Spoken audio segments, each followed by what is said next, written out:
Pike's pushed more and far enough ahead. He's got out of line. Is now Pike going to have a go at Werrell? Don't push him off. He's in the championship fight.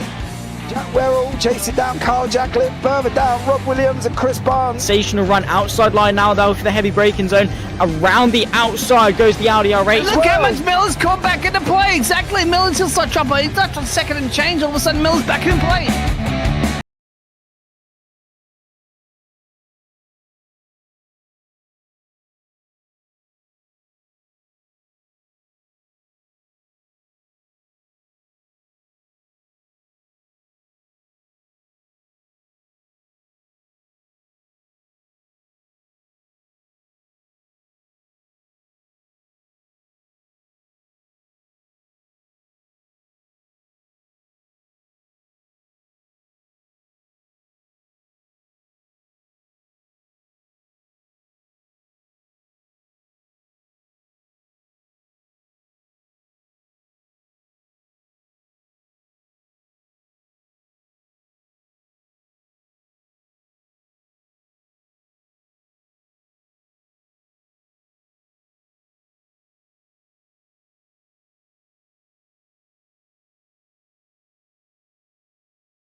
Good evening, ladies and gentlemen, and it is the start of the Sunday Night Madness here on the JPB YouTube channel. I'm James Parfitt, going to be joined in the booth by Mr. Alex Goldsmith for the first of 3 times this evening. He's joining me for IGP a little bit later on, and also SL4S after that as well. We've got a 40-minute race coming up, and it's multi-class here as well.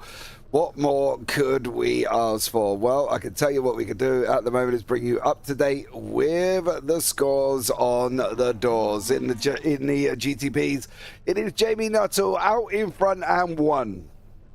That's it. There's really not a lot that could go on here, to be honest. Even if Tom Davidson wins, he will only end up with 119 points, still behind Mr. Nuttall. So unfortunately, that championship is pretty much done. The fight for second is still on. However, it's probably not, to be honest, because Riyadi Rombouts is not here. We've only got 3 GTPs on the grid. In the GT3s, well, we thought it was going to be interesting until we found out that Kieran Sharp is here and Jack Southfield is not. So we've set Kieran a challenge to start from the back of the grid and see how high he can get here as well. But yeah, unfortunately, it looks like Kieran Sharp should wrap up the GT3s this evening as well. So Alex, to be fair, here at Sebring, and it looks very much like a processional scenario for Jamie Nuttall and Mr. Kieran Sharp. Yeah, I mean, to be honest with you, alluding on to what you said earlier, of course, it's a 7-minute qualifying session. Solo qualifying. Big difference here, folks. So no assists, no slipstream, no nothing. Everyone goes out on their own. They've got 3 laps to set their best time. And Kieran Sharp, we have set him the old top gear from the rear challenge, which could be very interesting, especially as it's going to be a rolling start. But Tom Davidson in the sole Porsche 963 GTP car. The other 2 drivers, Jamie Nuttall and Will Bradford, running in the Cadillac V Series R GTP. So it's going to be a 3-car scrap for the win in GTP, whereas we'll have 11 GT3s out there with a variety of different makes and manufacturers, including Corvette, including Porsche. I think the odd occasional Mercedes as well. Good to see a few people in the chat. Shroom1, good evening. Phil across the pond, always he's our JPB super fan. Good evening, Alex and James. Good evening, Phil. Glad to have you along for the ride. And yeah, I mean, Sebring, what can you say about Sebring? Bumpy, undulating, one of the toughest tracks to really get your teeth into, especially when you're doing multi-class with the IMSA style configuration with GTP and GT3s. But of course, the closing rate with the 963 and the Cadillac V Series, everyone else is going to be like thinking, right, we've got to watch out for what happens behind us if these GTPs catch us up. I think that's going to be one of the things they've got to be aware of. But as I say, there is only 3 now. Obviously, if it's a little bit easier, it's going to be probably within 4 or 5 laps that they'll get caught. So they should be okay, to be fair, to be able to manage this situation. But a GT3, there's a bit more on the line at the moment. And, we know Southfield's not here. We know Kieran Sharp is here. Volker Bekirden is not here either. So, although the championship's up to the grabs, I'm not quite sure how I was going to word that. The championship's not up for grabs as such, but Kieran Sharp's still got to kind of finish the race to be able to get points, and I think that's going to be an interesting thing. Now, I know some people don't like Sebring. Some of our co-commentators, Mr. Ewan O'Leary and Mr. Zach Sweeney, both think Sebring's a little bit boring, and there was probably other circuits that you should have ended on. To be honest, like Interlagos was the favoured one, because we are at the final round of the season, hence the drop off in drivers. But I still think the racing can be good here, and I think there's still places like Turn 1 that they can struggle with. Going around Sunset as well, very bumpy in the same scenario. And I think that's kind of what Sebring gives us. It gives us that bumpiness, that raw racing circuit that these guys have to contend with. Well, I mean, especially going down from, like, say, Cunningham Corner through to Collier Curve, and then from Tower Turn all the way down to Lamar, you've got a lot of directional changes to contend with, and plus also change in track surface, bumpy, undulating. I think this is a real driver's track, forget what our learned colleagues, Mr. O'Leary and Mr. Sweeney, wanted to say, aka Sween Dog on the latter. I love Sebring. It's got character. It's been part of IMSA for so many years, and also the fact it's been part of the World Endurance Championship. So it is a real, true testing circuit.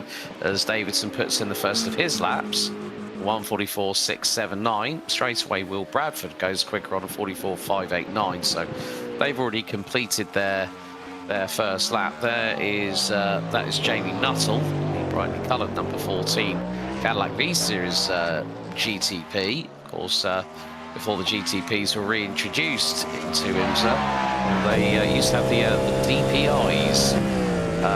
But lovely to see these cars still run around. But GT3 is going to get a little bit feisty. Kieran Sharp, has set a lap time in qualifying. Yep, I've just seen that he's out on the track. Is Mr. Sharp, so he bailed away from the last to first challenge. Clearly, can we give him a post-qualifying penalty and get him to self-impose it? Yeah, I think he needs to. I think he needs a 10-place grid penalty, to be fair. Andrew Pike is in the YouTube chat as well. Sebring is immense. One of the events of the year on iRacing. Mega. Andrew, I've got to disagree with you. Partly because, obviously, being a NASCAR fan, I still think the MX500 at Martinsville is the race of the year. If you can complete the MX500 and complete it without getting crashed out, you've done well. So that's my race of the year, I think, as well. Partly because I did win it. So there we go. Well, I won my split. That was about it. Well, that's fair enough. I think at the end of the day, variety is the spice of life, and to each their own. Yes, I do love Sebring as an iRacing special event, but I mean, whenever we do the iRacing 24 Hours of Daytona, that's always the one that sort of really gets the chills on the back, on the hair on the back of my neck. That for me is an iconic race, and of course, it runs really pretty much at the same time as the real thing, the Rolex 24 at Daytona. But yeah, Kieran Sharp, you have been warned. You need to self-impose that you've got to start from the back of the grid. Now, Joe Pinder and Mav Gardner was one of the best liveries, I think, on the grid. The Tunnocks Caramel Wafers liveried Porsche. Alan McNish would have a field day if he saw that, because he's a big lover of Tunnocks Caramel Wafers and Tunnocks tea cakes. You can see how close they're coming to the wall, coming out of Sunset Bend, including Kieran Sharp as he goes across the line at over 230 kilometres an hour. goes P2, but the fastest driver in GT3 at the moment is the Lamborghini Huracan of Luxembourg's Guillaume Hamling in the 351, but it's not that much in it. Patrick Eden's 2,000ths slower than Kieran Sharp, as here we have the Estonian driver, the 777 of Tuomas Karna in the Sol Mercedes going down the Almond Straight. You can see the undulation, the bumpiness here through Sunset Bend. You don't want to tackle it too aggressively because you might get a bit of opposite lock, and you can see how close they are running towards the wall. Even the GTPs were showing that a little bit earlier on. I think it's interesting for me as well because that corner, and we talk about that you don't want to get on the power too early, but you also can't be too pansy with that corner. You've got to get the bull by the horn. You've got to throw your car in, and it's a famous line out of Lightning McQueen cars. You just chuck it in and hope it sticks, and that is what you do in Sunset at the end. You chuck it in, and you hope for the love of God that you don't accelerate on a bump, you don't run wide, and you don't smack the tyre barrier on the left-hand side, because otherwise you are in deep, well, doo-doo, to be blatantly honest with you. So I think it is a careful, but you've got to kind of get that balance between being careful and just going for it. And I think at the end of the day, I'm just a go for it kind of person. The amount of times I've ended up in the wall on the left-hand side, I've probably lost count, to be honest with you. Probably more times than you've had hot roast dinners, mate. I had one of them today, mate, to be blatantly honest. Oh, well, there we go. I had a roast chicken. That's one checked off the list. But Kieran Sharp has not got on pole. Not got on pole in the GT3 class. He's just completed his 3 laps. Jamie Nussel on lap 3 out of 3 goes in and puts it P2 in the GTP class. But we're waiting. If nobody left, Tuomas Karna is the last one. I think to get his 3rd lap in, Hamlin's already got one in as well. Point taken, says Mr. Pike to my MX500 comment. Come on, Andrew, did you run the MX500 this year? Did you have a go at it? Because if you did, oh man, my split went on for absolutely ages. I was at it for like 4.5 hours, stuck in VR of all things, because I thought I'd try VR. I'll only be there an hour, Alex, because you know you get crashed out. Yeah. 4.5 hours later, last to first, and I ended up winning it. And I was stuck in VR for the 4.5 hours. Oh dear. Yes. Not good. Let's just say I ended up with a very sweaty forehead on that one. True, but qualifying's counting down, of course. Joe Pinder and Mav Gardner not having set a lap time in qualifying, as we're counting down 5, 4, 3, 2, 1.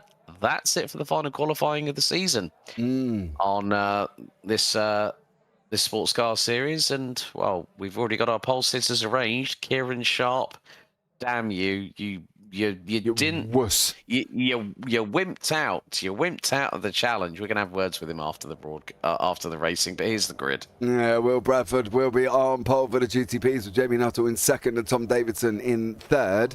Then we go into the GT3s of Guillaume Hamlin, Kieran Sharp, Patrick Eden, Timo Olmsted, and Tuomas Karna and Quinten van Wingarden in 9th. Then Patrick Dean rounding out the top 10. Then we've got Stephen Hutter and Grant Miller rounding out the top 12. With, of course, Mr. Mav Gardner and Joe Pinder. Both are on the grid, so maybe they're man enough to go for the last to first challenge. But clearly, our 2nd place championship contender who should win it without even... Well, he's just got to finish the race, to be honest, because Jack Sarfield's not here. Wimped out and is at the back. So there we go, Kieran Sharp, you big wuss, sitting at the back. But we will have a full pace lap, which should be quite interesting. Gives us another probably 3-4 minutes to have a little bit of a chinwag here as well. But let us know if you do have an opinion on Sebring or your favourite special iRacing event. There's lots coming up in iRacing, to be fair, this as well. We've had Petit Le Mans, we've got the BRSCC FF1600 Festival taking place over on the 3rd of November for iRacing. Then we've got the Fuji 8-hour running from the 15th to the 17th of November. Then we got the iRacing SCA runoffs. That's on November 23rd. Then the iRacing Winter Derby 5 Flags Speedway running through as well. So that's 2 to go before the end of the season. And then the iRacing Chili Bowl takes place on the 14th of December, which will of course be the last event of the year. So if you want to get yourselves involved in any of them special events, you should come along and have some fun. Hayden Miller, yo! He's put in YouTube chat there as well. Yo! It's how are we on that one? So what are these GTPs got to do, Alex? We've only got 3, a bit light on the field, 2 of them from Crap Racing, and of course, you know, Tom Davidson in there from the TSRC team. What do we think they've got to sort of make this interesting? What are the GTPs got to do?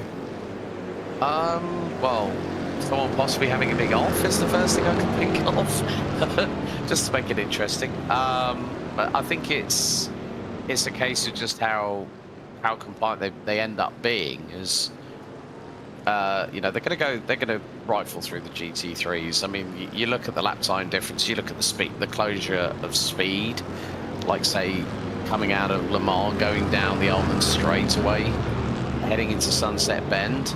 That could be a point where we might have a 3-way battle in the GT3 grid, and then all of a sudden a GTP car comes along at full velocity and ends up running the eye of the needle incorrectly, and then all hell breaks loose. Yes. Let's hope that don't happen though, because it's not a massive grid, is it? No. If it was like treble, then I would expect a little bit of carnage. But with 3, you know, it's just about securing points, and you know, with the way that the championship's already been wrapped up anyway, it's just a bit of pride before, you know, a bit of pride and a bit of glory to round out the season. Who's the quickest one out on track? Yeah, I know that's often taken into a misconception, really, when you look at what they say is the quickest one is the one that wins the championship, but that's not always the case, to be blatantly honest. There's been a few times when championship has been decided by sort of a person who has never won a championship, or what we saw the other day with Jamie Nuttall on GT4s. He was literally, he only won 1 race all season and he still took the championship. So it's a bit different here as well, because Jamie Nuttall's drop week is 2nd place. So, you know, it says where he's been for the rest of the time. It's won 4 out of the 5 rounds, and well, yeah, his 2nd place is his drop week. So I think he's been fairly consistent all season long over the last 6 weeks here once more. But yeah, it should be an exciting one. I think it's I'm looking forward to this. I think although it's a bit light, I still think Sebring could deliver great racing. Yeah, it doesn't really matter how big a grid you have on it, James. I mean, of course, also there's the fuel limiting that these cars have. So we're going to have a mandatory pit stop in the mix. So that's also going to be another play of how you work the strategy to the best here at Sebring. Absolutely, but here we go, ladies and gentlemen, for the final round of this season. Will Bradford from Crap Racing will lead us away, then Tom Davidson in there as well. He's going to hold on these 3 GTPs for as long as physically possible. He's going to be going over the lights soon. Ladies and gentlemen, round 6 of the final sports car series is up and running, and at the moment Will Bradford has lost that 1st place. Jamie Nuttall got the jump on him straight away. Bradford's coming into the run now, into turn 2. He could end up being down in 3rd here for Mr. Bradford. He's already lost that 1st place there to Jamie Nuttall. Down in the GT3s, Gwilym Hamlin is taking the whole shot in that Lamborghini in for turn 1. Kieran Sharp ducked in right behind him. Patrick Eden in behind there as well. You see Kieran right in the middle of the screen there, looming right over the back of us once more here in his Porsche. Tumascana is on the side of the road at the moment as he has a little bit of argy-bargy with Joe Pinder, who's up 5 places right at the beginning. Joe Pinder getting a great start, Alex, in the GT3s, up 5 places. Stunning start from him. Yeah, same could be said for Matt Gardner in the 805, who's being pressured by Patrick Den in the number 998 Mustang. So good to see a little bit of Americana representation over the Chevrolet C8 and also the up-to-date Mustang GT3, one of the most recent additions to the iRacing service when it comes to GT3 machinery. And Garner still going wheel to wheel with Pinder. And this is going to be going through into Collier Curve very shortly. They go through into the left now, into the 90 right here. Very shortly at Tower Turn. Garner's got the move done. Garner's being hounded by Den as they go through into Tower Turn. And this is where they start to build up speed. We've got a lot of light changes in direction to deal with, and also the biggest one being Enderby, which is the last corner before the Le Mans curve.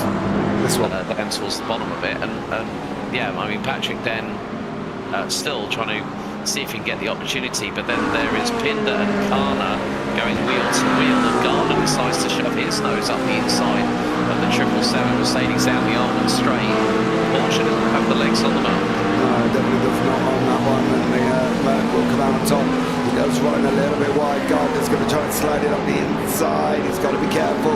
The Mustang's coming through. Patrick Dean right behind him. Didn't know he's going to have a go. He's got to tuck it into the right-hand side. Battles in the GT3s. The GTPs will reference out in front. Davidson and Nuttall. They have swapped these positions. We'll have a look back and see how. But these four cars are going absolute hell to leather. I think that Merc just may have hit that inside wall. As there was a little chink coming up the inside into turn 2. And these guys are having a right little ding-dong further back. He's out of Bradford. Past Mr. Nuttall. Oh, Jamie missed a corner altogether.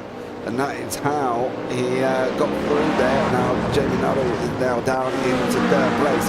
One mistake as simple as that, Alex, and you're relegated 2 places. He's just lucky he's only in a field of 3. Yeah, I mean, Garner was very lucky with that contact with the inside wall coming out of turn number 1. And Patrick Den again still fighting tooth and nail. Pinder's the cork in the bottle here, James. And he's about 4 seconds behind Quinten van Wingarden from the Netherlands in the number 5 Corvette. But Carter trying to go high, wide and handsome around the outside at Cunningham corner of all places. He's through. That's a beautiful move there from the Estonian. Yeah, absolutely. Demanded that exit as well, going in through Collier. Got it absolutely spot on through Tower now as well. The Merc are doing a great job. This battle here with Pinder and Gardner now running side by side on the run down through Bishop, the left-hander, into Genevieve, the right-hander, which is where we're at now. Then they go through the left and into Le Mans. Gardner run a little bit wide. He's bounced the curb. And you know, the interesting thing is, I want to see what this Ford does. It's not great at the constant change of direction. It's a little bit of a boat. Not as boaty as the BMW, but it is a little bit of a boat here, and there's lots of directional changes at this circuit. And I'm interested to see how they get on. They're trying to go free wide. Yay. Grant Miller, Stephen Hutter, Patrick Den, and Joe Pinder.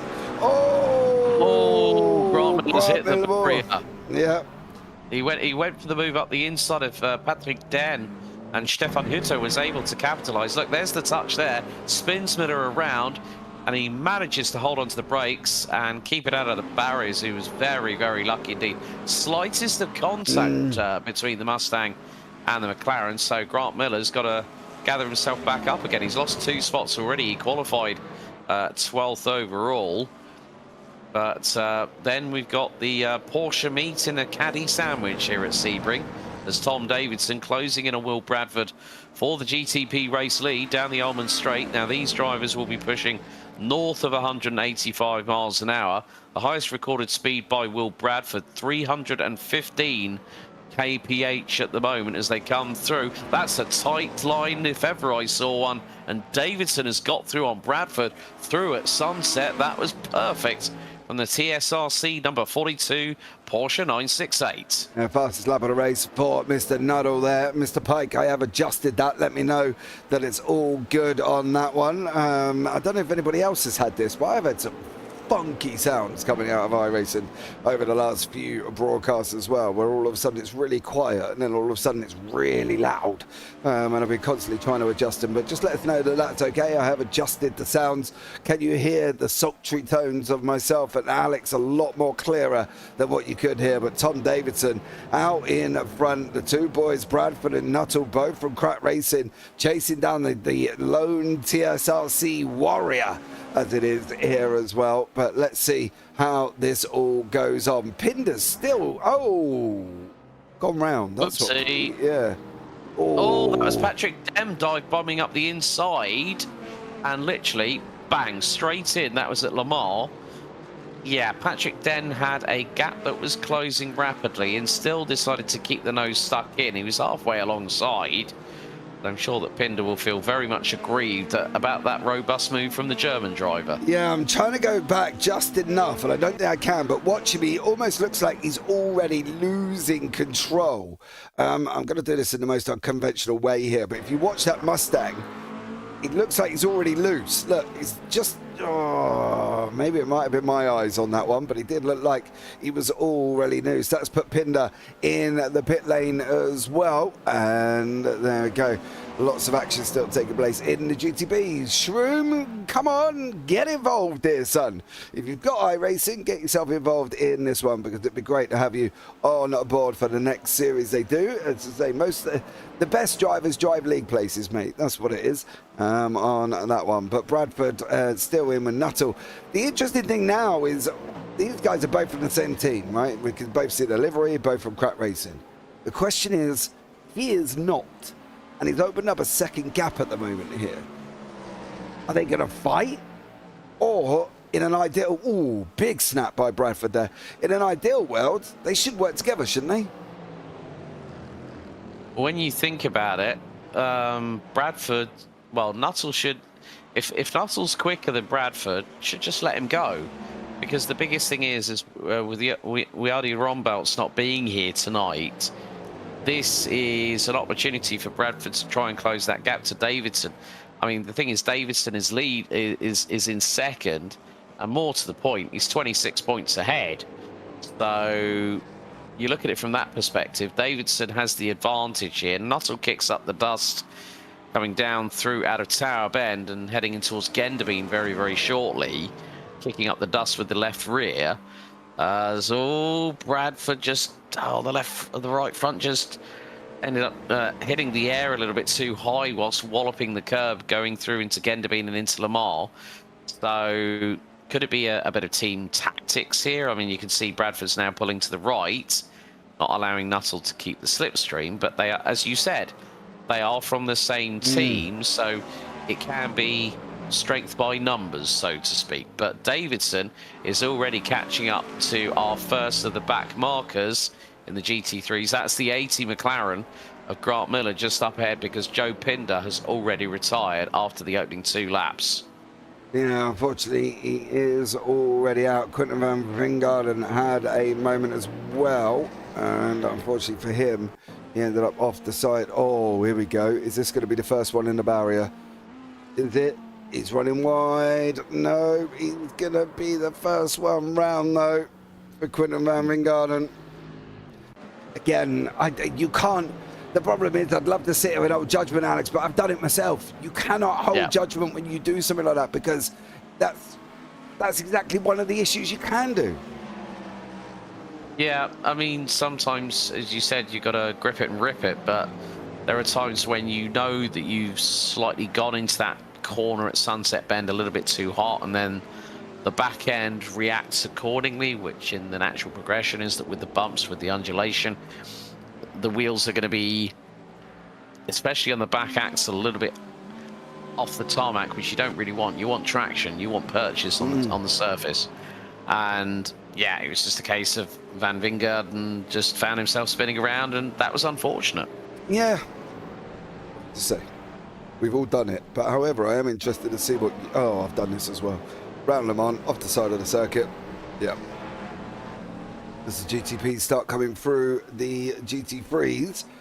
Oh, Bradford took that opportunity. He took the opportunity there for Nuttall. Nuttall must have got held up. They're going to be running side by... Stay next to him. Box him in behind the GT3s. Box him in. Oh, that GT3. Oh, wide. Oh, played so nice. So nice. on that one. And did Davidson get back through? He did, through turn 1 under the turn 2. They're still side by side. Davidson's going to hang on there. Bradford's tucked in right behind him, and Nuttall's there as well. These 3 cars are stuck together like glue at the moment, and that's great for us. But I can tell you what, these GT3s are going to be scared livid. The only good thing for them is Tumuscana is 6 seconds back. Eden's 1 second in front. Sharp's playing up with Hamlin, and that might be the only problem. But for the rest of these GTPs, they're fairly spread out at the moment. Yeah, and with top speeds being a 40 km/h differential between the GTPs and the GT3s, of course, I did say about closing rate. This is going to be very, very close coming through into Collier Curve. Davidson round the outside at full purchase. And then Connor's got to go. Oh, there's another 2. I didn't see them there. He's got literally got to have eyeballs in the back of your head when you're running in a multi-class, especially with the GTPs running at 280, 290 kilometers an hour, which is the best part of 170, 180 miles an hour. And the GT3s probably topping at about 160, 165, maybe 170 with the slipstream. So Connor just went, oh, no. Well, words to that effect, I would imagine. I could probably the air was blue when he saw Yes. Messrs. Davison, Bradford and Nuttall all ganging up on him. And now the same thing's going to be the case for Tino Omstede from Germany in the 22 McLaren. He's just literally been passed. Now it's going to be Patrick Eden in the 117 Porsche, flashing of the headlights from Bradford as he fires it through into turn number 1. Oh. And now they've got Hamling and Sharp. Careful, careful. Tom Davidson, don't take out your teammate, because I'm sure there would be words afterwards. It's got to go. The problem is they've got to go. The problem is he's gone. Yeah. Not sure which way he was going to go. Yeah. Oh my Godfathers! Bradford nearly clattering to the back. Dived. Oh, they've contact between Nuttall and Bradford. Bradford, I got to be honest though, mate. He come from so far back. Look at this. Oh. Wow. Yeah. Well, I mean, the thing is, let's put it into context here, James. Davidson left those Floridian barn doors open so wide that Bradford thought he could stick himself and Nuttall through at the same time. I think the problem was as well is there seems to be a massive difference in braking points between what Bradford was aiming on doing and what Nuttall was aiming on doing. And they have given it is as it was. It looks like Bradford may have taken responsibility and let Nuttall go through, let Davidson go through, sorry. So technically, you know, it is as it is at the moment. But yeah, great action for these 3 GTPs. In the GT3s, oh my dearie me, they're just about to go 3 wide, are they? They nearly. Jamie, careful. He's going to take the tighter line, and he's not going to be unsettled through at sunset. I've never seen anyone throw a GTP round that corner like that for a very, very long time. 53,000s between the 2 cracked racing cars as they now coming to turn number 1. This is going to give the opportunity to Davidson. If Nuttall's going to fire it up the inside through at turn 2, he now takes the lead. Davidson wheel to wheel with Bradford now into the infield part. He's got the job done. That was a great bit of close racing between the GTPs right there, James. I tell you what, though, they've got to entertain themselves, right? There's only 3 of them. If this doesn't happen, this could be a very boring race for the GTPs. We've only just gone over coming up to the first 15 minutes. You can see Guillem Hamling and Kieran Sharp having a battle in the GT3s, and then Matt Gardner and Stephen Hutter are having a fight further down. But this is the lead for the GT3s from our resident wuss, Mr. Kieran Sharp, who decided not to do the last to first challenge. Yeah, I know. Tell me about it on that one. But there we go. He's in with the championship. We are so having words with him in the post-race interview. We're going to say, right, where were your cojones, Kieran? Where was the agreement? You breach your contract, sir. Yeah, that's it. Time is up for us to have a discussion. But I do tell you one thing as well, Mr. Jamie Nuttall, obviously taking the GT4 championship as well. So he will be a double champion in the TSRC this season with the sports car and the GT4 championship under his belt. Yeah, not too shabby at all. Yeah, you can't stick your nose up at that. That's for damn sure. But I mean, Guillaume Hamling making that Lamborghini Huracan as wide as humanly possible, and Kieran Sharp just slotting it behind. I'm loving the fact that with the GT3s we've got Lambo, Porsche, McLaren, Mercedes, Corvette, and Mustang. I'm glad that we've got a nice mix of representation. Yeah, I think it's great because normally you do see very Porsche-dominated fields, don't you? It seems to be the car of choice, but we've got kind of everything here. You know, Porsche, McLaren, Mercedes, Corvettes, Mustangs in there as well.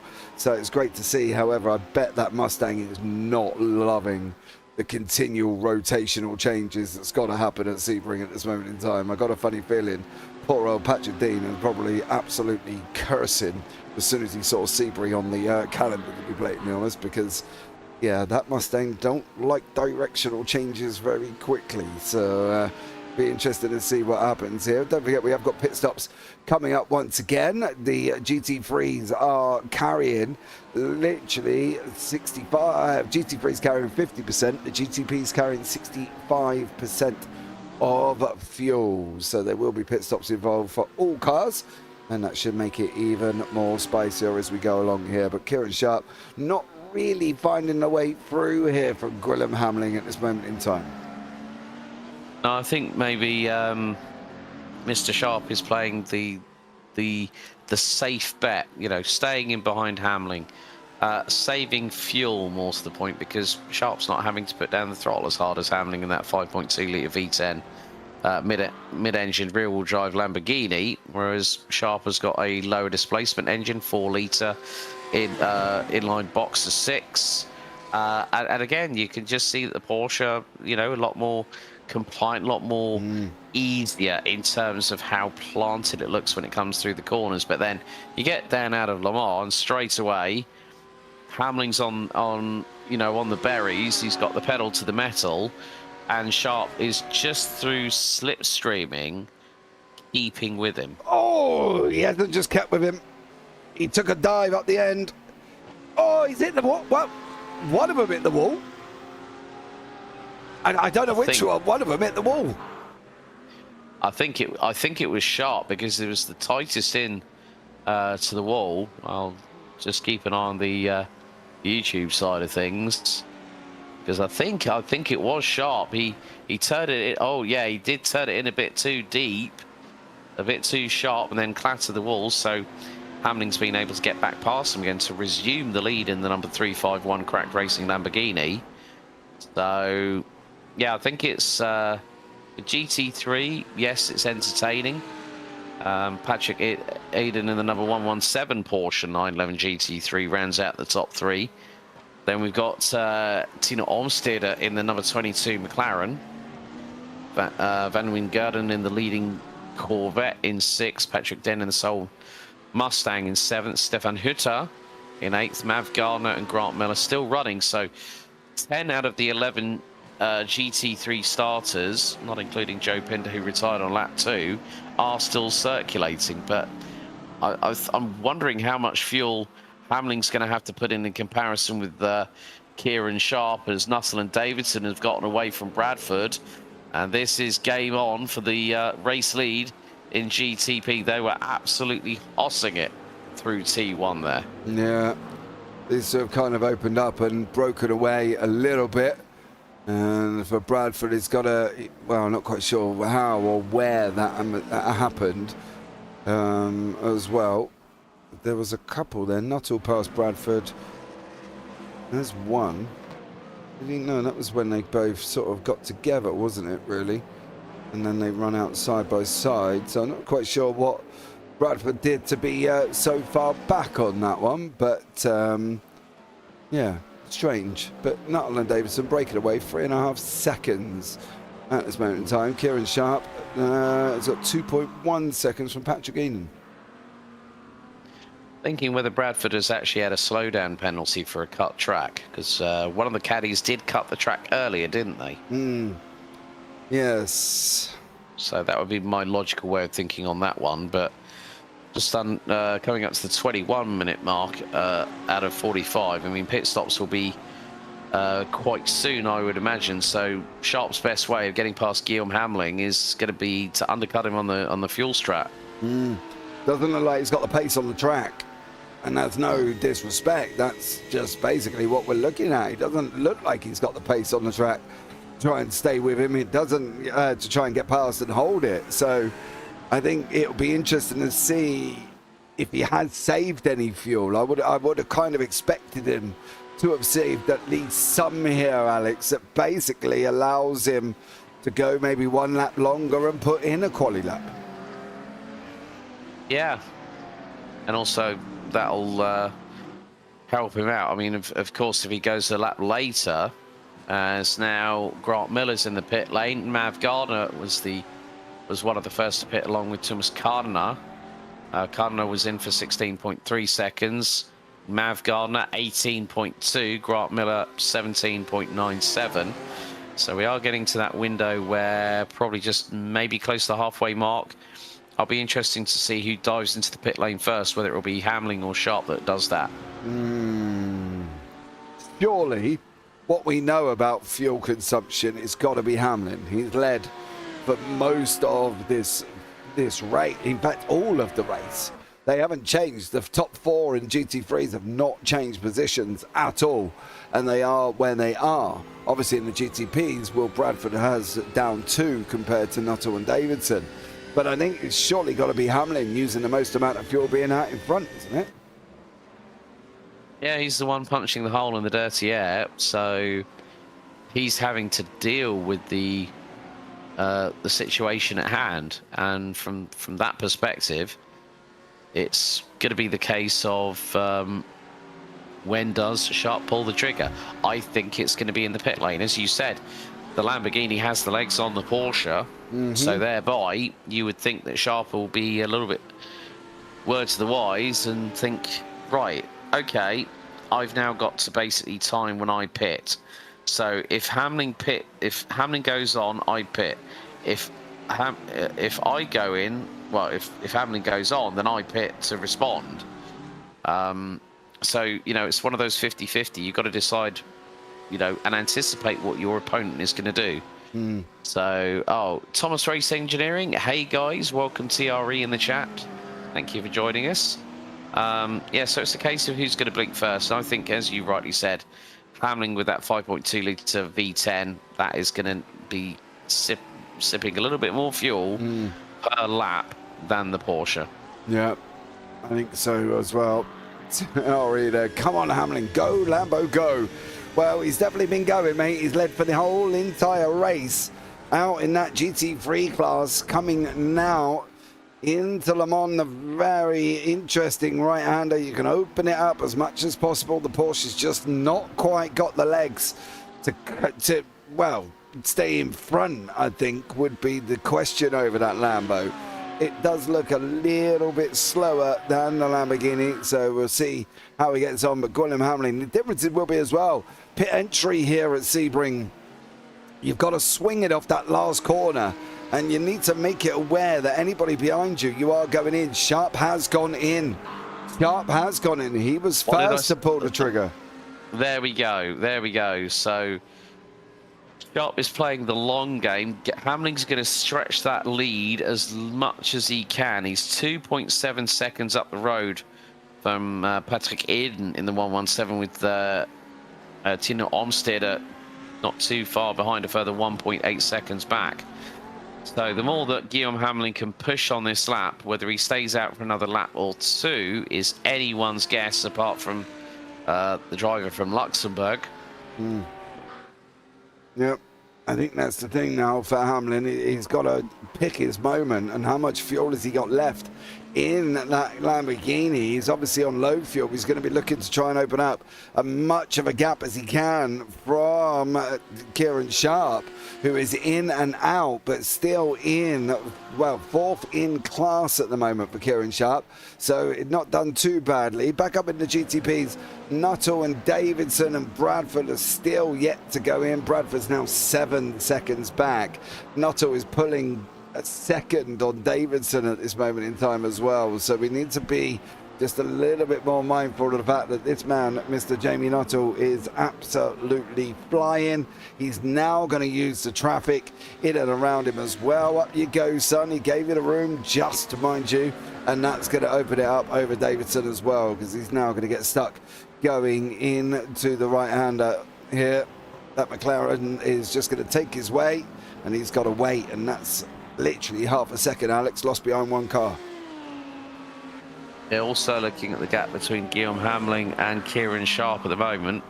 That gap is around about 36 seconds, give or take.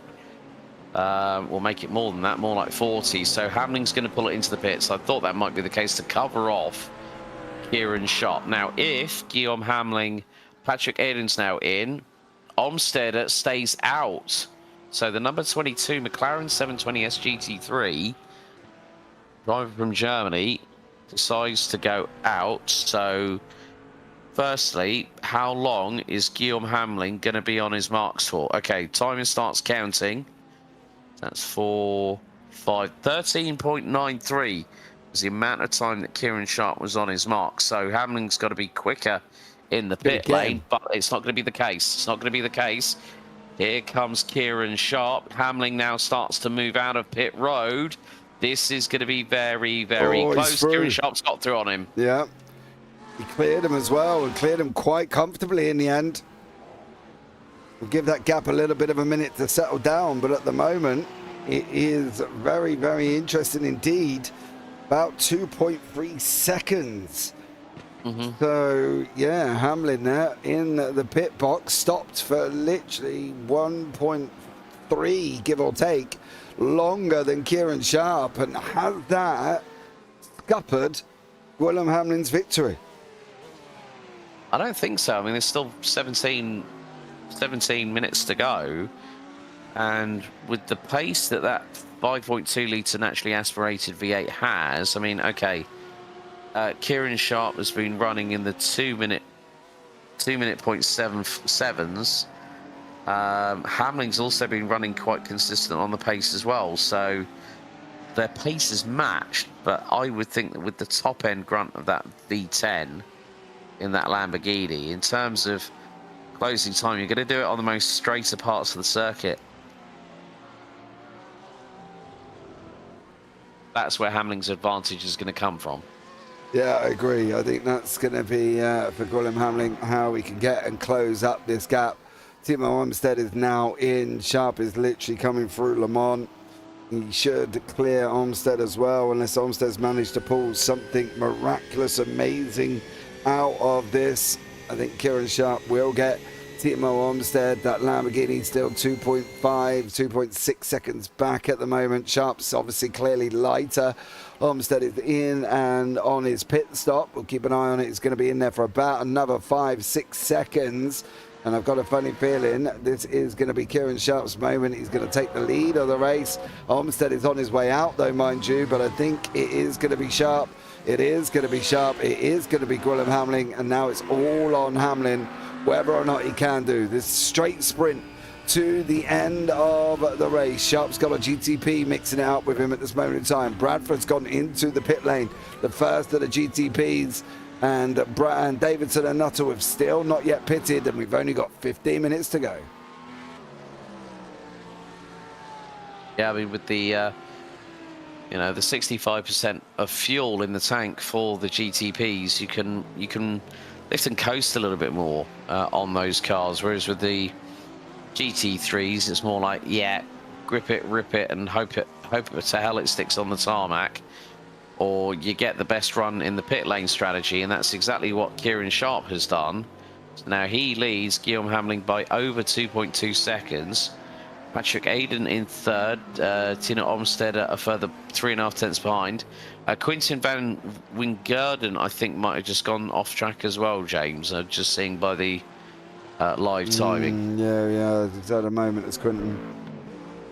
So what has he done in this Corvette? Oh, easily done, mind you. I'm sure he probably will not be the first and not be the last. Did Vingegaard and crash going into the pit lane? Oh, don't tell me. Oh, you yes. Oh, spin it round, let it roll in. Oh, no, oh, okay, so he didn't actually enter the pit lane. That might have been a good time for him just to drive in, to be blatantly honest, after making that mistake.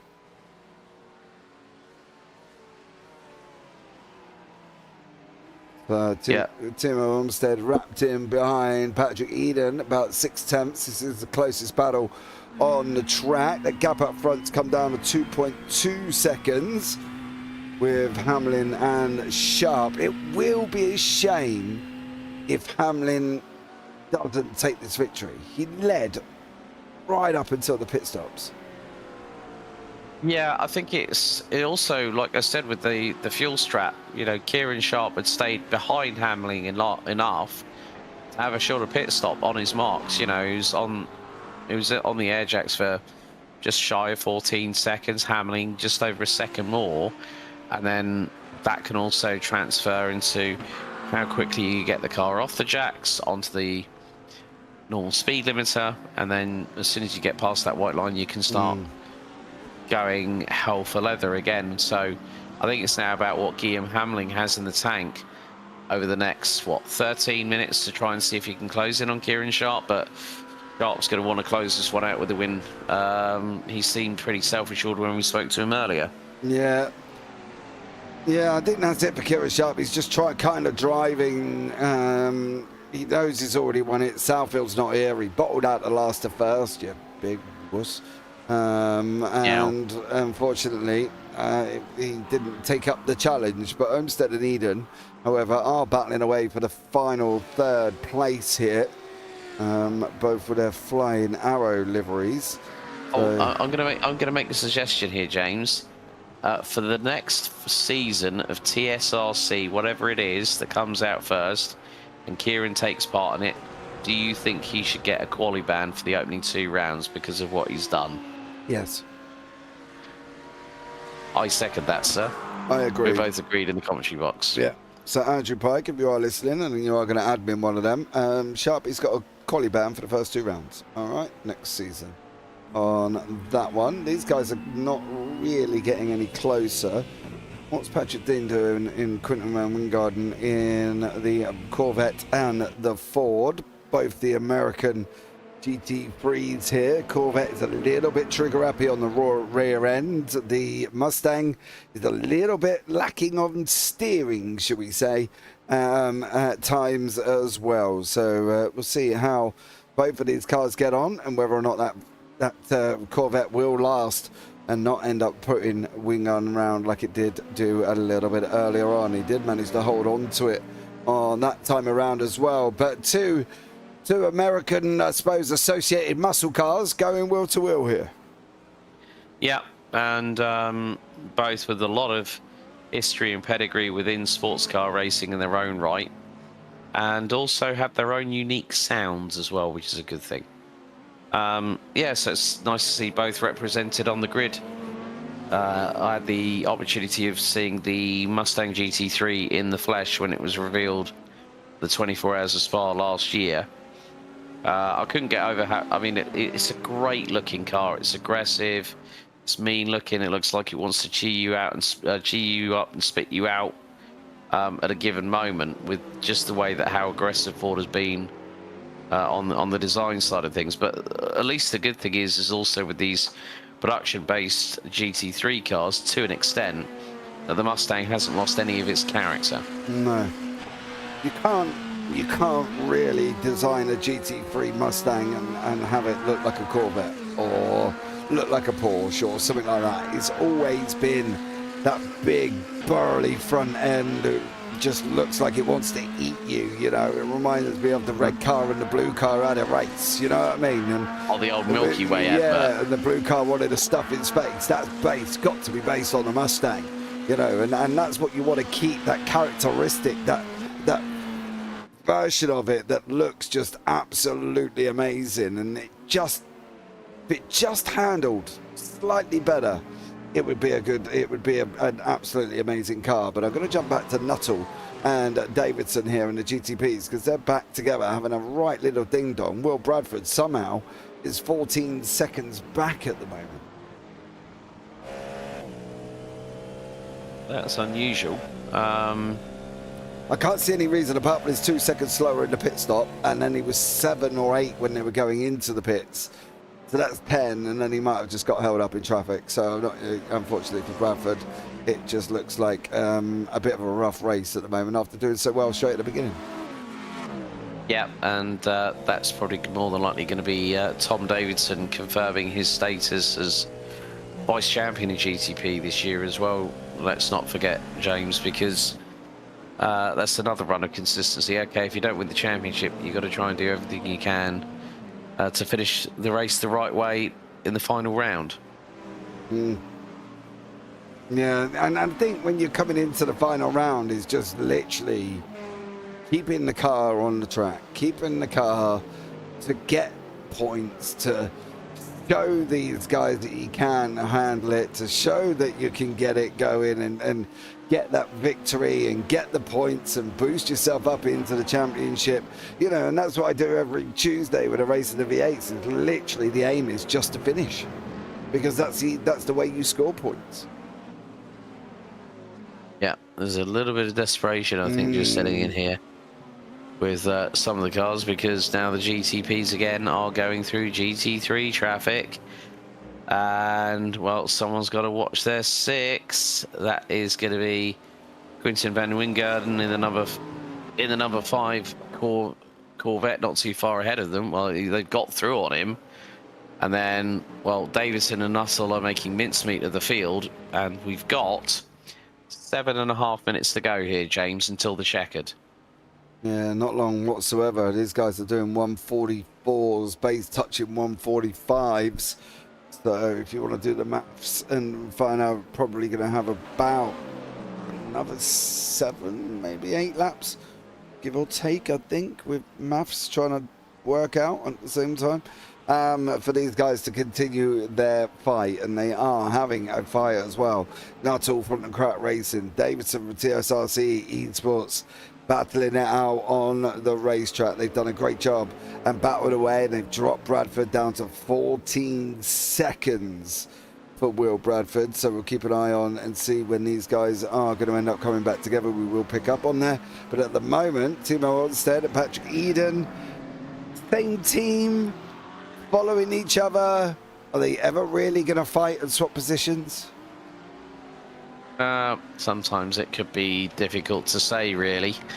But if they want to score, you know, significant championship points in this, you know, in this final round out of 6, and looking at the standings in the GT3, just looking to see where Olmsteder is at the moment, and so with Patrick Eden. Well, looking, yeah, Patrick Eden's 26th at the minute, and more to the point, well, Timo Olmsted, let's have a look where he is, 14th. So even though Olmsted and Eden are running in formation, Olmsted will have done enough to secure his place in the championship. Yep. There is Gwilym Hamlin. He's 3.4 seconds up the road. Hamlin has now got that gap down to Sharp, down to 1.7, and he's only got 5 minutes remaining, which gives him literally 3 more laps here to battle this. Oh, what has gone on there? Has that time come down an absolute rate of knots? Nuttall just cleared Davidson, but something happened here. Oh, looks like he slowed down there for Davidson. Did he? I don't know if he picked up a slowdown anywhere, but it does leave these two to resume their battle. Maybe he just didn't want to get away too far, and because he'll end up missing out on a fight that he's got going on with Nuttall at the moment. Yeah, this is going to be down to the wire, because we're into the last just under 5 minutes, and well, Nuttall and Davidson just are going to bring it home. But that depends on whether Davidson wants to go for glory. You know, if you don't really go for a gap, you're not a racing driver. There is an opportunity for that Porsche to get through on that caddy And you can just see through the driving style how much smoother that Tom Davidson can be instead of the rough and ready style of Jamie Nuttall in the number 14. As they just come out of Tower Bend, they're going to be going down back part of the circuit through Flying Fortress into Bishop Bend, now into the right-hander here at Genderbean, which goes into a slight left-hand kink before the Lamar corner, and then down the back stretch through at the Almond Straight, and then towards the final corner at Sunset Bend. And again, the closing rate of knots, that's both the German drivers that were being passed by Nuttall and Davidson. So that's again third in GT3, 6th overall, 7th overall, Timo Obsted in the number 22 McLaren. Yeah, it's just getting really, really close with regards to Nuttall and Davidson, but here we go. They've got to get Hamlin. Hamlin needed that. Hamlin, yeah, he needed that going into race one, because into turn one, because this is where now Sharp can get held up. These guys are going to jiggly pokery their way through, and Davidson, well, you were very, very patient, more patient than Nuttall at that point, but then that cost you by over a second. But that brought that gap down. Oh, still 1.6. If anything else, it's just opened a little bit. I think from Hamlin's point of view, he wished they'd they could have held him up a little bit more, because they did kind of meet him in a very awkward place. It's just that Nuttall took the dive at turn 2 and Davidson didn't, which then again didn't really affect Kieran Sharp at all. But Hamlin now down to 1.6, 1.5. Let's see how close he is able to get before the end of the race. As I say, these guys are going to have about 3 laps left to go, and we'll see pick up on when Nuttall and Davidson go over the rate line, and they're still having a nice little ding dong, shall we say? Ding dong indeed. Yes. But yeah, it's as soon as, well, this race has gone by pretty quickly, if I'm honest with you, James. Some great battling up and down the order, even though we've had 3 GTPs and 11 GT3s having the battle. But Nuttall and Davidson looking for the final race win of the season. They're going to come out across the line. It is going to be 2 laps to go, so they're going to be crossing the line now. That's it. So yeah, on the bubble, very much on the bubble, as we haven't seen the white flag from Barney the Flag Marshal yet. Yeah, it'll be the next lap around, I think, for these guys. But then again, it was the GT4s, I think, where we never saw a white flag, and then by the time they got to the end of the race, it was the checkered flag.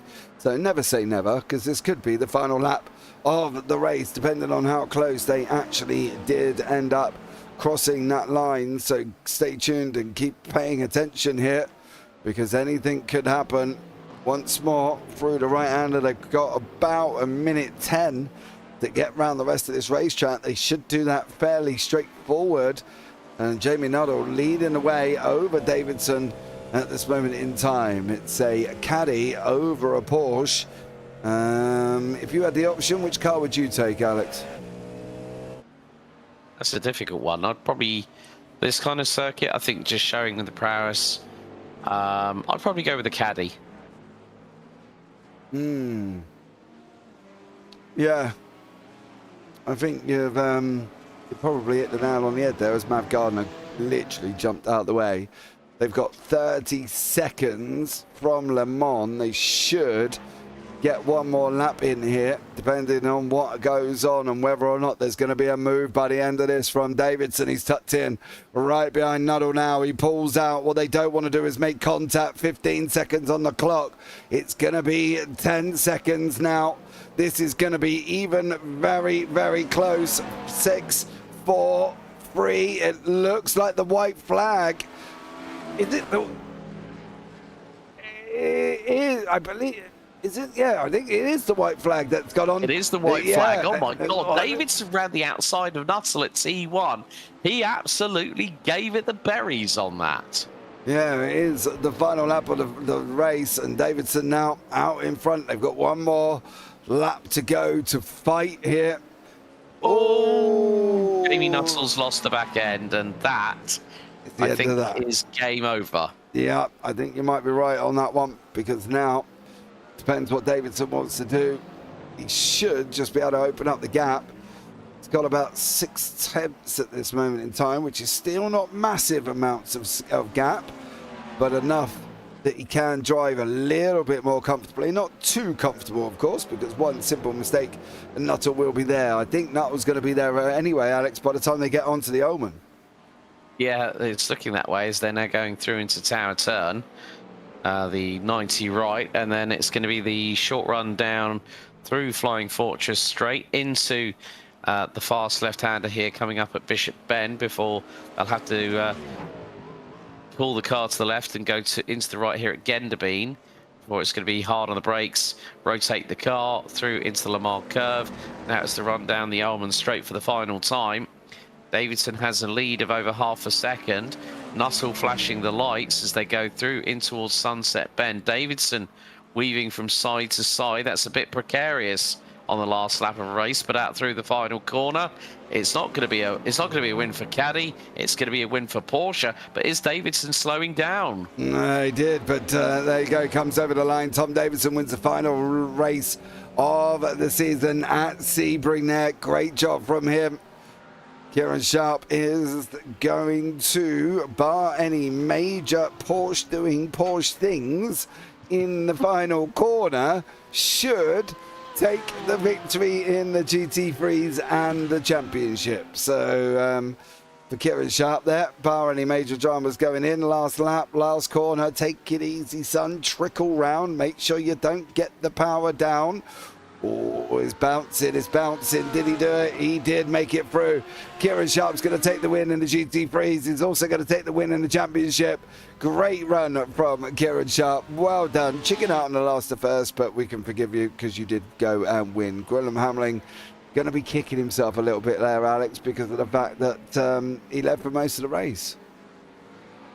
Yeah, that's unfortunate for Guillaume Hamling, but you know, you have to give the Luxembourger all the credit in the world for, you know, putting up a stern defence for the first half of the race. You know, great exchanges between him and Kieran early doors. So I think the 351 from Crack Racing, okay, is going to be gutted that he didn't take the W, but look at it from this perspective. You look at who was ahead of him: Liam Giles, Jose Monteagudo,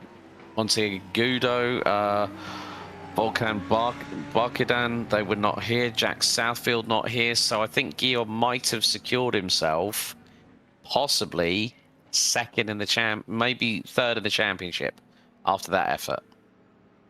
Once he got 24, 65, 89, no. Can't get there. He can get third. Yeah, that's sorry. I did think That's second, fine. and I thought, oh no, hang on. Jack Southfield would have been on 92 anyway. Yeah. So yeah, I think Guillaume's managed to get himself P3 in the GT3s. But here are your race results here from Sebring, folks. Yeah, Tom Davidson is your winner with Jamie Nuttall in second in the GTPs, with Will Bradford in third. Then you've got GT3s, the Kieran Sharp taking the win, and Gwilym Hamling wrapping up second place in the GT3s. May have just given him third in the championship. Patrick Eden in sixth, Timo Olmsted seventh, then Thomas Kana in eighth, Quinton van Wingard in ninth, and then Patrick Dean in 10th, and Stephen Hutter in 11th, Grant Miller 12th, Mav Gardner 13th, and Mr. Joe Pinder down in 14th place there, unfortunately for him, not having a good race. Do you know the interesting thing as well? We talk about commentators' coincidences, but I'd like to put one thing out there. Since TRE got in YouTube chat and was like, come on, Hamlin, go, Lambo, go, it all fell apart. So I'm going to blame Thomas on that one. Yes, comments. Yeah, comment curse, not commentator curse. Spectator curse. There you go. Yeah, that's true. That's true. Well, we've already got our first interviewee. Sorry, shall I say victim on this particular occasion? Because we both know who it is. Yeah, which one we're gonna pick? Let's get Kieran in. We need to get this out of the way. As we bring in Mr. Kieran Sharp, the man who chickened out of the last the first challenge here, just so you all put that out there, you get to know that first. But he has gone and won the GT3 race. He has gone and won the GT3 championship. He is, however, got a 2-race qualifying ban for the new season as well that has been put out there once again. Andrew Pike's going to enforce that one for us up here in the booth, but let's have a chat and see how he got on out there anyway. Mr. Kieran Sharp, well done. You are the champion. Yeah, feels a bit fraudulent as that the guys that were near me couldn't attend, but yeah, I'll take that. Didn't fancy last to first? No, it was a lot more closer in the end on pace, and Hamlin was really quick at the start. Yeah, he definitely was there. It kind of fell into your lap a little bit as well. Hamlin stayed out a little bit of a lap longer. He took a pit stop that was, unfortunately, nearly 1.4 seconds slower than yours on that one as well. So, you know, that handed you the lead, and then he never really caught up to you on that one. No, I was same bit of fuel, and I had to also save fuel after the pit stop as well. So he brought back some time, but then I managed to put some laps back down at the end of the race. Yeah, you definitely did on that one. And you won the championship, of course, as well. So fair play for that one. It's going to be an interesting one as well. What's the situation within the community for leagues now? Because that's obviously the GT4 finished, the sports car finished. Have we got anything exciting coming up? Well, I think on Sundays we'll probably be doing some one-off events here and there up until the new year. But for Friday, we can have a short mini season of what looks to be either a Cup Car TCR league or both together on track. And we'll get sign-ups out for whatever that'll be within the week. Sorry, did you say Porsche Cup cars and TCRs on circuit together? Maybe. Oh my dearie me! Let the chaos commence. That's going to be an interesting one. But listen, dude, well done. You've won the championship for the GT3s. Is there anyone you wish to give a shout out to before we let you go? I said it on Friday, but yeah, it's been a bit of a smaller grid this time around. But all those that have turned up each time, especially the GTP guys, with Jamie, Tom, and Will tonight, who's been here pretty much every single round, and you know, still put on a good show. Yeah, definitely on that one. So well done to you, Mr. Sharp. Thank you so much for joining us as well. And we'll see you on track sometime, when we get seasons up and running. Yep, sure. Take care, man. Yep. Now, there you go, Alex as well. Oh, he was there, and then he popped back out, and then he popped back in, and then he popped back out again. But he is here now as well. We're going to have a chat with Mr. Grant Miller. Grant, welcome in, bud. How are you? Fine, yourself? Very well, thank you, dear sir. Very well indeed. How was it out there this evening? Okay. Yeah, it was interesting. I didn't get a good start. Somebody absolutely blitzed me off the start, but it's not difficult when you're at the back. Mm. And a few laps in, I managed to get second on the back of them, which is a struggle for me these days, but I got a move up the inside. I think it was turn 6 or something, so that was okay. And then coming into the final turn, I just got nipped into the corner of the last bend. I don't know the name of it. It was a 0x, but it spun me out. And then it was just a case of trying to win the lap times to try and get on the back of the field again. I understeered at that same corner. I don't know what was happening with the tyres, but I understeered into that corner, just clipped the end barrier, and I thought, right, that's pit stop time if I've ever seen one. Mm. Into the pits, and I thought, I'll just keep chipping away. And I was watching the lap times, and I was doing okay in comparison with the tail end of the GT3s. I don't know what happened to Mav. I'll need to speak to him later, but I saw him in the pits. I thought I could get him in the pits. Didn't quite happen, and then it was just watching the timer count down, and then it was like 10 seconds in front, and then 6 seconds in front. And then on the back straight, he must have fallen. I don't know if he ran out of fuel or what was happening, but he slowed down. Finally finished the race when I didn't finish. That was successful. It definitely was, and I can tell you one thing, there was about a foot gap between you and Patrick Dean going into that final corner before you spun out. Was it? Yeah. Okay, well, it was a 0x. I didn't think I hit him, but I thought, oh, I've spun it out, so it's just a case of putting the wheels back in the right direction and trying to get on the back of the grid again. But really bumpy. The cars are difficult to drive. The feedback's bouncing around on the steering wheel, but not bad for the first season. I'll keep chipping away at it and see what next season brings.